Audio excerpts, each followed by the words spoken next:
તમને કહું, આજ જમવાનું શું બનાવું? એક કામ કર, આજ તો છે ને મસાલા વાળા ઢોસા બનાવી નાખ. હમણાં કેદુના મસાલા વાળા ઢોસા ખાતા નથી, અને એમાંય તારા હાથના મસાલા વાળા ઢોસા. આ એની તો વાત જ પૂછમાં. ઢોસા ખાઈને તો આમ છે ને હા હું આમ ગાંડો થઈ જાઉં. હે, ઢોસા ખાવા છે? ખાવામાં તો મોઢું બહુ ભડાકા મારે. ઈ ખબર છે કે ઢોસા બનાવવામાં બાપ કેટલી મહેનત પડે? એના હાટું મસાલો બનાવવો પડે, એનો આથો નાખવો પડે, એના હાટું ચટણી બનાવવી પડે, સાંભર બનાવવું પડે, અને એટલું કરવા છતાંય પેલો ઢોસો તો કોઈ દી હરખો ઉથલે જ નહીં.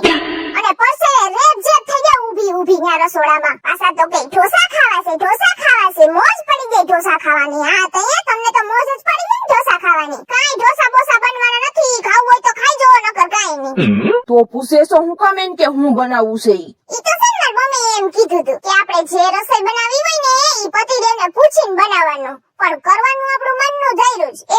એટલે છે ને મેથી વાળા થેપલા બનાવું છું, અને ભેગું ચટણી ને દહીં છે. ખાવું હોય તો ખાજો, નકર કાઈ નહીં. અને મેથીનો પૂરો છે મોટો બધો, એટલે હાલો બીજવા. મારે એકલી જ નથી ખાવાના કઈ થેપલા, તમારે ખાવા છે. એટલે છે ને સારા મને મેથી વીટવા બેહી જાવ. ઢોસા ખાવા વાળી ના થઈ ગયા. ઢોસા ખાવા છે, ઢોસા ખાવા છે. ખાવ કૂતરાને લીંડા.